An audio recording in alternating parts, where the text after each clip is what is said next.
nombre del Padre, del Hijo y del Espíritu Santo. Amén. Dios Todopoderoso y Eterno, que en el bautismo de Cristo en el Jordán quisiste revelar solemnemente que Él era tu Hijo amado, enviándole tu Espíritu Santo. Concede a tus hijos de adopción, renacidos del agua y del Espíritu Santo, perseverar siempre en tu benevolencia. Por nuestro Señor Jesucristo, tu Hijo, que vive y reina contigo en la unidad del Espíritu Santo y es Dios, por los siglos de los siglos. Amén. Bienvenidos a Saboreando la Palabra. Voy comentando las lecturas ya del último domingo del tiempo de Navidad, el bautismo del Señor en el ciclo A. Le damos la bienvenida a nuestro invitado, Irán Díaz. Bienvenido. Padre, muchísimas gracias y siempre exhortándole, ¿verdad?, a todos los televidentes de Saboreando la Palabra que pueden visitar el Santuario de la Providencia para hacer la lección divina o que visiten algún templo de su predilección para poder discutir lo que hoy vamos a estar dialogando y se pueda tener una mayor profundidad de lo que hoy estaremos discutiendo. Así es. Pues hoy estamos hablando del bautismo del Señor, esa escena que todos conocemos de Jesús acudiendo a Juan, que está bautizando a orillas del Jordán y predicando la conversión, y ahí están toda la fila de pecadores y todo el mundo, imagínense, todos los pecadores confesando públicamente sus pecados, haciéndose bautizar por Juan, y nos podemos imaginar el ambiente, ¿verdad? Porque se complementa, está en los sinópticos, está también en Juan, y Juan que ve venir a los fariseos y los llama raza de víboras, es decir, ellos venían a bautizarse, pero no a confesar los pecados. Bueno, toda esa dinámica humana, que dice, bueno, qué clase, aquello era una cosa tremenda, como siempre, ¿verdad? Entonces, en medio de semejante escena aparece Jesús para ser bautizado por Juan. Y eso, vamos a hablar de eso para entender qué significado tiene. ¿Por qué Jesús se hace bautizar por Juan si Jesús no tiene pecado? Bien, vamos a explicar eso porque obviamente tiene sentido, porque Jesús no hace cosas locas por hacerlas, sino que tiene sentido. Ni es tampoco para darnos ejemplos a nosotros para que nos bauticemos. Nada que ver con eso. La gente dice, mira, Jesús se bautizó, hay que bautizar al nene. No es eso. Por favor, no es eso. Sí, porque, bueno, ok. Por eso vamos a hablar para que no digan esas cosas porque no se ve bien. Bueno, vamos a la primera lectura que está tomada en el capítulo 42 del profeta Isaías y es precisamente del primer canto del siervo de Yahvé o del siervo del Señor, que es en el capítulo 42, los versículos 1 al 9. Hoy entresacamos ahí unos cuantos versículos, no lo leemos completo. Estos cuatro cantos que aparecen en el segundo Isaías, capítulos 40 al 55, ahí aparecen cuatro cantos. Básicamente son, de momento para el texto de Isaías y empieza esta cosa que no viene. O sea, como que no empata con lo anterior, por lo menos a mí, yo no sé nada de esto, pero a mí me parece, bueno, pero lo que dice es espectacular. ¿Y esto qué fue? Y de momento, y empiezan a hablar, y básicamente lo que está hablando del Mesías, de Jesús, y describiendo siglos antes cómo va a ser la figura del Mesías y cómo va a ser la misión, el comportamiento, los padecimientos, etcétera, del Mesías, con lujo de detalle. Y bueno, pues nada, inspirado por Dios, obviamente. Entonces, pues hoy leemos de ese primer canto un trocito, un pedacito. Comienza así: mirad a mi siervo, a quien sostengo, mi elegido, en quien me complazco. Obviamente esta es la frase que empata con el Evangelio, porque sabemos que en el Evangelio, luego que Jesús se bautiza, desciende el Espíritu Santo en forma de paloma, o como una paloma, no es que fuera una paloma, pero es como, y el Padre habla desde el cielo. Bien, entonces, y el Padre lo que dice es esto: este es mi elegido, escúchenlo, es decir, que lo que quiere decir es hagan lo que Él dice. Así que el mi elegido de Isaías, que se refiere al Mesías, lo vemos realizado en el mi elegido que pronuncia el Padre sobre su Hijo Jesucristo en el bautismo de Juan. ¿Ok? Entonces, continúa Isaías en el canto: he puesto mi espíritu sobre él. Sucede en el Evangelio. Manifestará la justicia a las naciones. ¿Qué cosa es la justicia? Vamos a explicarlo una vez más, lo hemos dicho muchas veces, pero a veces la memoria nos falla. La justicia La justicia para con Dios es darle a Dios lo que le corresponde, igual que la justicia para con otra persona es hacer o darle lo que le corresponde a esa persona. Así que, ¿y qué es lo que le corresponde a Dios? ¿Qué es lo justo para con Dios? Hacer su voluntad.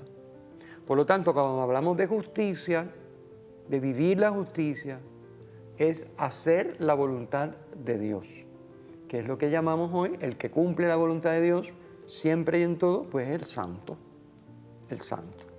Así que cuando hablemos de justicia, ustedes piensan el santo, el justo es el santo. Bueno, así que este siervo va a manifestar la justicia a las naciones. Es decir, su ministerio, su misión es universal. No es solamente a Israel, que es lo que vemos en la segunda lectura de hoy, que comentaremos.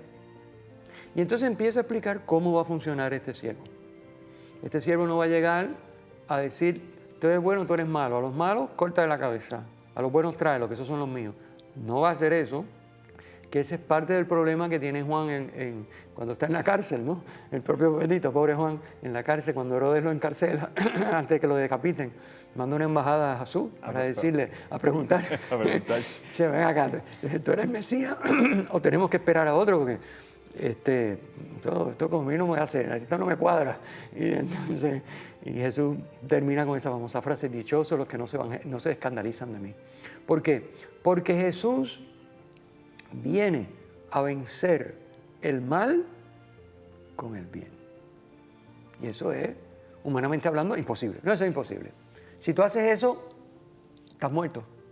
¿Sí? Eso fue lo que pasó a él. Lo mataron. Pero, esa es la manera. O sea, el amor tiene la última palabra, que es la resurrección. Y el amor es el único que puede vencer el mal, el odio, la enemistad, el pecado, etc. El amor. Entonces Jesús, que es el Mesías, viene a vencer el mal a base del bien, que es el amor. Es amando al pecador hasta las últimas consecuencias. Ya no hay más nada que pueda hacer. Es buscando el bien del pecador hasta las últimas consecuencias. Si el pecador decide condenarse, ese es su problema. Pero yo ya, de parte mía, no queda nada. No es decir, tú eres un desgraciado, hiciste mal, mátalo, se acabó. Pero no me dieron break, pero espérate, es que yo estaba arrepentido. No, se acabó, tú hiciste el mal, ¿verdad? Como pensaban los fariseos. Todos los gentiles y los que no cumplían la ley, estos estaban condenados ya. Eso, olvídate, esa gente no había nada ni que perder el tiempo hablando con ellos.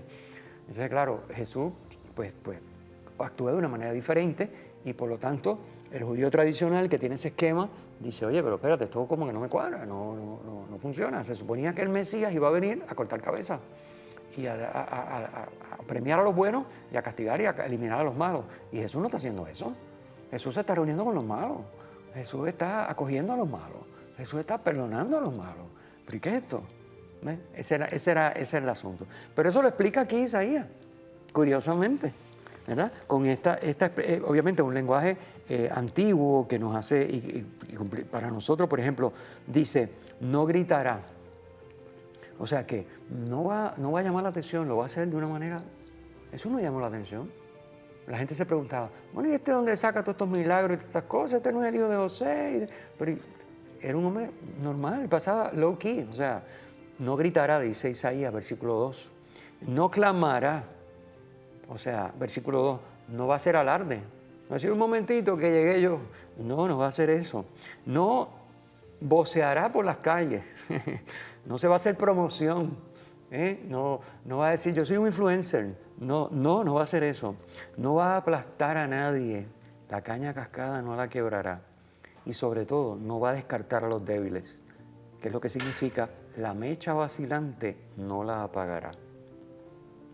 No va a mentir, no va a traquetear con la verdad, no va a manipular. Dice versículo 3, manifestará la justicia, la santidad, con verdad. Ese es el modus operandi que nos describe Isaías del Mesías. Y ese es Jesús. Obviamente esto será a costa de mucho sufrimiento. Pero, dice Isaías, que no vacilará ni se quebrará. Versículo 4. Porque Dios está con él. Dice el versículo 1, Él es mi siervo a quien sostengo. ¿Quién lo sostiene? Dios. Dios lo sostiene. Por lo tanto, ¿quién puede contra Dios? Nadie. Y después dice, te cogí de la mano. Otra manera de decir lo mismo, ¿no? Así que Su misión universal lo va a hacer de una manera tranquilo, manso, humilde, amando hasta las últimas consecuencias y va a prosperar, va a llevar a cabo su misión a pesar de los pesares y de las apariencias, porque Dios lo sostiene. Su justicia se va a traducir en obras concretas, que son las obras concretas precisamente a las que alude Jesús cuando Juan le envía a la embajada desde la cárcel y le dice, pues va a abrir los ojos de los ciegos, va a sacar a los cautivos de la cárcel y de la prisión a los que habitan tinieblas. Eso es lo que le dice Jesús, pero mira, los ciegos están viendo, los tullidos andan. Eso, lo dijo Isaías hace cientos de años. Pues eso es lo que está pasando. No te escandalicen, dichosos los que no se escandalizan de mí. Fíjense la conexión tremenda, ¿no? Le estoy viendo para que vean. El Evangelio de Juan, la embajada según San Juan, la embajada de Juan Bautista a Jesús cuando estaba en la cárcel. La primera lectura de hoy de Isaías, a la que alude Jesús, que explicamos por qué, porque es la explicación de cómo va a ser el Mesías. Por eso Jesús remite a esto, porque Él es el Mesías y Él está actuando de esta manera. O sea, Juan, no te escandalices porque yo no voy a quebrar la mecha vacilante, no la voy a apagar, no voy a vocear, no voy a... No. Padre, yo creo que eso es una muy buena dirección. Primero, si uno quiere profundizar más, hay que prestarle detalle a los conceptos. Sí. Por ejemplo, no es solamente leerlo y decir no gritará. No, es qué significa, como usted lo está diciendo, qué significa que no va a gritar. O en Él me complazco. ¿Qué significa que Dios se complazca? O sea, hay que adentrarnos en esos conceptos, porque cuando usted profundiza en ese concepto desde Isaías, yo imagino cuando ocurrió lo que le ocurrió a Juan, que dice, este mi hijo, cuando se cumple, Juan posiblemente no cabía dentro de sí mismo, pero, para no saltarnos al Evangelio, pero hay que tener bien claro entonces que para poder profundizar mejor, hay que adentrarnos a meditar en los conceptos que ya los profetas estaban estableciendo. Y yo creo que cuando lo vemos desde ese ángulo, podemos apreciar mucho más el impacto que tiene la palabra en el día de hoy. Oh, definitivamente. Es que la palabra es algo maravilloso en el sentido de que es coherente, se explica desde ella misma, se complementa desde ella misma. Hay un hilo conductor que no varía, es invariable a lo largo de toda la Biblia. Es decir, por eso es que cuando sacamos de contexto una frase, una palabra, lo que sea, estamos dañando la cosa, porque no se puede sacar de contexto. La Biblia se explica con la misma Biblia, porque hay una coherencia, porque su autor es el mismo. Entonces, eso que tú dices, eso es bien importante. Lo digo porque a veces la caparazón, la parte de afuera, el estuche, es como que, uy, que esto no se entiende. Pero cuando se logra empezar a entender, y para eso es estas conversaciones, para ayudarlos a entender y que veamos todos un poquito más, pues entonces uno se da cuenta de la maravilla de cómo Dios ha anunciado, ha cumplido, ha descrito, ha hecho todo está ahí. O sea, aquí no hay sorpresa. Dios tiene todo planificado y anunciado. Lo que pasa es que nosotros no prestamos atención, no entendemos, no queremos dedicar el tiempo que hace falta para entender. Bueno, la segunda lectura, esa hoy lamentablemente la vamos a pasar rapidito porque básicamente es la puesta en práctica del hecho que ya comentamos, que aparece en Isaías, de que la salvación es universal. El Mesías vino a todas las naciones, no solamente al pueblo de Israel. Bueno, pues eso es lo que hace la segunda lectura, con la visita de Pedro al centurión Cornelio, pues obviamente él es un pagano, y bueno, la salvación llegó a los paganos también, porque la salvación es universal. ¿No? Que también para Pedro era difícil aceptarlo, claro, porque él era judío. No, y entonces, rápidamente, padre, o sea, ¿cómo es que Cornelio manda a buscar a Pedro cuando uno lo ve también en la lectura? O sea, se me aparece este hombre vestido de ropas resplandecientes y dice, mira, tus oraciones han sido escuchadas y tus limosnas también. O sea, es una cosa bien increíble. Y entonces manda a buscar a Pedro. Y yo me imagino toda esta escena y Pedro llega, de verdad que es maravilloso, que va con la primera lectura, Luz de las Naciones. Luz de las Naciones. Luz de las Naciones. Vengo para llegar la misión a todo el mundo, no solo a Israel. Para nosotros eso es, es decir, porque nosotros somos ese todo el mundo, nosotros no somos Israel. Por lo tanto, nosotros eso ni nos enfría ni nos calienta, pero es que en la época de Jesús, pues eso para un judío como Pedro, pues no estaba fácil. Es que era un rompesquema. Era un rompesquema porque ellos eran el pueblo, y es que eran ellos y todo lo demás que no sirve para nada, y ellos. Entonces Jesús dice, no, son todos. Dios creó todos, quiere todos, y yo voy a morir por todos. Es decir, no por los judíos. O sea, ¿qué pasa? También por los judíos, pero por todos. Bueno, esa es la segunda lectura. Vamos para el Evangelio. El Evangelio es la escena que ya comentamos y que sabemos de memoria del bautismo. Está Juan a la orilla del Jordán. Bueno, vamos a empezar diciendo qué es lo que significa bautizar. La palabra bautizar es una palabra griega que significa sumergir. Sumergir. Así que bautizar es sumergir. ¿Por qué? Porque el bautismo original, que es el que está haciendo Juan en la orilla del Jordán, era sumergir a la persona en el agua y volverla a sacar. Y eso tiene una simbología muy rica, porque la inmersión simboliza, vamos a decir, la persona se queda allá abajo, se ahoga y se muere, ¿no? Pues entonces la inmersión significa muerte a la vida anterior. Y la inmersión, la salida, significa ingreso a una nueva vida. Esa es la estrategia, lo que significa el bautismo por inmersión, que no se usa, y menos con los bebés, pues se pueden ahogar. A veces con los adultos se puede usar, pero normalmente en la parroquia el bautismo que se utiliza, a veces, bueno, siempre con adultos y con niños, normalmente es el de la triple infusión, se derrama agua 3 veces sobre la cabeza del bautizado. Entonces, bueno, esa es la idea. Pero bautizar significa sumergir, y esa es la simbología que tiene, que no se ve tan clara con la triple infusión, pero que es la misma, porque ocurre lo mismo. Se muere a la vida anterior para renacer a una nueva vida. Se muere a la vida sin Cristo, a la vida del pecado, vida de las tinieblas, vida sin Dios, como lo quieran llamar, y se nace a la vida con Dios, a la vida con Cristo, ¿okay? A una vida nueva, a la vida de la gracia, etc. ¿Vale? A la vida eterna. Así que esa es la idea, bautismo. Entonces, Juan está bautizando, pero el bautismo de Juan no es el bautismo sacramento de la nueva alianza. Por lo tanto, nada, como le dije ahorita, de decir, no, bautiza al nene porque mira, Jesús se dejó bautizar. Porque Jesús no se está dando a bautizar porque tenga pecado, ni el bautismo de Juan es un bautismo sacramental que perdona pecado. El bautismo de Juan no perdona pecado. El bautismo de Juan perdona pecado en atención a las disposiciones del pecador, que Dios con su misericordia se los perdona, pero no es un sacramento como el bautismo, que cuando la persona quiere ser bautizada, automáticamente esa persona, Dios comienza a vivir en ella, sus pecados quedan completamente limpios, queda esa persona, bueno, en ese momento en plena comunión con Dios, porque un sacramento actúa en virtud del sacramento. Esto actúa en virtud, estas cosas son como los sacramentales, el bautismo de Juan, en virtud de las disposiciones del pecador.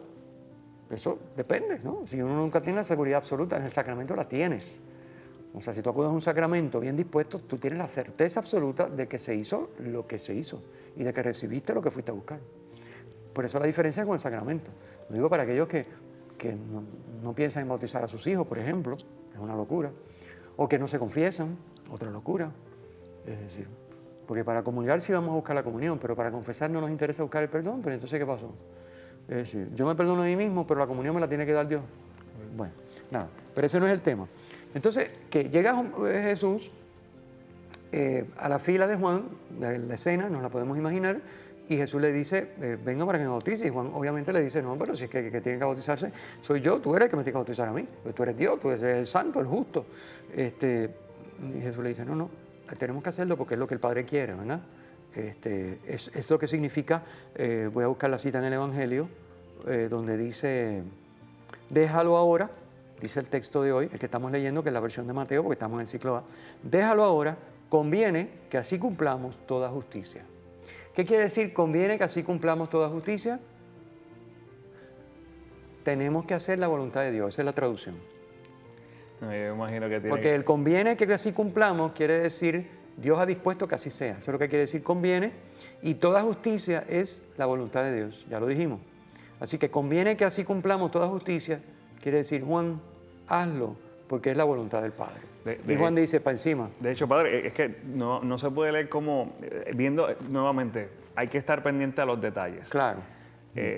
Un Juan tratando de evitar el llevar a cabo, o sea, para que Jesús le tenga que decir que esto hay que hacerlo. Hay que hacerlo. Porque, pues, o sea, claro. Juan estaba tratando de evitar el hacerlo y decía, mira, es que esto no ¿cómo yo voy a hacer esto? No tiene sentido, ¿cómo yo voy a hacer esto? Si yo que no era digno de desatar la correa a la sandalia y ahora resulta que te voy a bautizar, o sea, ¿y qué quedamos? Y entonces esto se da todo un contexto cuando uno ve el detalle y Jesús, ¿verdad?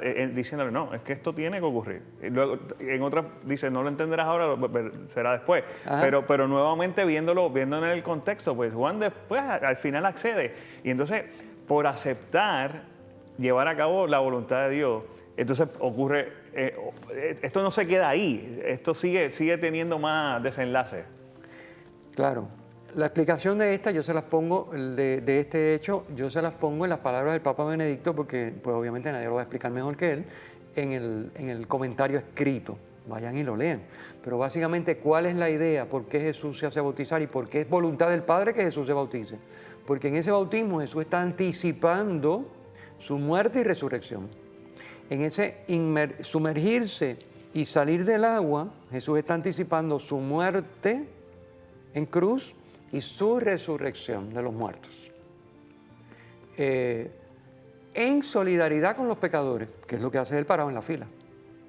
En solidaridad con los pecadores, él va a aceptar no un bautismo que es meterse en el agua y salir, sino indicar con ese bautismo que él está dispuesto a sumergirse en la muerte para renacer como resucitado y de esa manera concedernos la vida eterna. Eso es lo que él está diciendo en ese momento. Y eso, por eso tenía que hacerlo y por eso era voluntad del Padre que lo hiciera, por lo que significaba, no porque Jesús estuviera buscando perdón de ningún pecado, obviamente, porque ya hemos dicho además que eso no perdonaba ningún pecado, porque era sujeto a las disposiciones del pecador, porque no era un sacramento. Así que no era un sacramento, no es que Juan estuviera bautizando como nosotros acá ahora, y no era que Jesús se le fuera a administrar el sacramento, sino que él estaba indicando que él estaba muriendo, que él estaba dispuesto a morir. Fíjense que Jesús hay un momento en que él habla de tengo que ser bautizado, y se refiere a su muerte. Tengo que ser bautizado. Bueno, cuando los hijos de Zebedeo, ¿pueden ustedes recibir? Cuando le dicen nosotros, oye, que queremos sentarnos a la derecha y a la izquierda. Dice, y ustedes pueden bautizarse con el bautismo con el que yo me vaya a bautizar. ¿A qué se refiere Jesús? ¿Qué bautismo está hablando? ¿Su muerte? Es el bautismo que está haciendo en Juan simbólicamente, su muerte. Él está viviendo, anticipando, diríamos, no anticipando, sino simbolizando por anticipado su pasión, muerte y resurrección, ¿verdad? Porque cuando Jesús habla de su bautismo, está hablando de su muerte, porque no se tiene que bautizar. O sea que entendamos el lenguaje que se está utilizando. Para nosotros esto es un poquito confuso, pero a los judíos les encantaba este asunto, de la simbología y entender detrás de las... Bueno, para nosotros es un poquito enredado, pero bueno, está bien, ya entendemos que lo que está haciendo, y luego vayan al texto que ahí está explicado por el Papa Benedicto, y dice el Papa un poquito más... sacando conclusión de esto que hemos dicho, estoy citando, aceptar la invitación al bautismo, el nuestro ahora, significa trasladarse al lugar del bautismo de Jesús y así recibir en su identificación con nosotros, como pecadores, y Él que muere por nosotros pecadores, nuestra identificación con Él.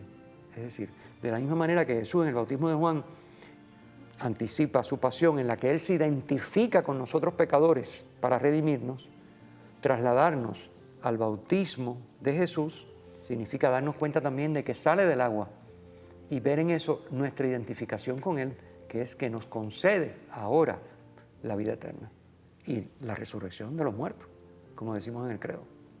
Así que es tremenda la profundidad que tiene esto, obviamente una vez que se explica, si no, no entendemos ni papa, porque no sabemos por qué Juan, él dice, bueno, accedió Juan, pues imagínate, si Jesús le dice, ¿qué va a hacer Juan? Pues está bien, haz lo que tú quieras, pero no, es que hay toda una explicación, bueno, ya la dimos.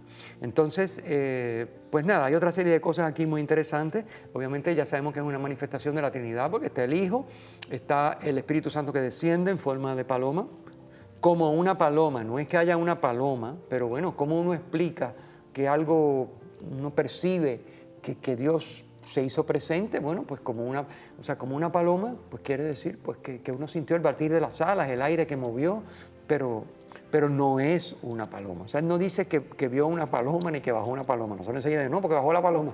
No, que no bajó ninguna paloma, porque lo que dice el texto es cómo. ¿Ok? Dice... vio que el Espíritu de Dios bajaba como una paloma ¿Cómo baja una paloma? Pues todos hemos visto bajar una paloma que va aleteando y poco a poco para y se posa. Pues eso, como una paloma, pero no es que bajara una paloma, ni el Espíritu Santo es una paloma, porque hay gente que piensa que el Espíritu Santo es una paloma. No. Y se posaba sobre él. ¿Qué quiere decir? Que el Espíritu se posó sobre él, se hizo buena la palabra de Isaías. Cristo fue ungido con el Espíritu. Correcto. No, Es lo que está diciendo. No, padre, es que yo me imagino que tuvo que haber sido para Juan, porque comenzaba el cumplimiento de la profecía de Isaías. Claro, claro. Y luego finalmente el Padre que habla. No. Y que dice lo que dice el canto del siervo de Yahvé que leemos en la primera lectura. Este es mi Hijo amado en quien me complazco. Correcto. O sea que esto engancha todo. Primera lectura con el Evangelio perfectamente. Hoy sí que está esto perfecto. Perfecto. Y Juan, de haberse resistido a no querer rápidamente pasar a ese momento cumbre dentro del bautismo y ver y presenciar y poder contarlo. Es intenso, padre, es intenso, o sea. Bueno, aquí lo que tenemos que ver es si realmente el Padre puede decir lo mismo de nosotros, si se complace en nosotros. Sabemos que hay momentos en los que no se ha podido complacer, por eso hemos acudido a la confesión, obviamente. Hay momentos en los que simplemente dice, bueno, hay que dejarlo un rato que se enfríe porque este hombre está loco. Bueno, nos deja, pobrecito. Dios es tan y tan bueno. Es una cosa increíble. Pero tenemos que hacer lo posible porque el Padre se complazca en nosotros, como se complació en su Hijo Jesucristo, en su Hijo amado, porque nosotros estamos llamados a ser hijos en el Hijo y por lo tanto a que el Padre también se complazca en nosotros como se complació en su Hijo. Así que mirémonos. Esa es la idea del bautismo del Señor. No es tanto incitar a bautizar a los niños, que también es importantísimo, sino sobre todo mirar cómo estamos viviendo nuestro bautismo. Si somos realmente como el Hijo amado.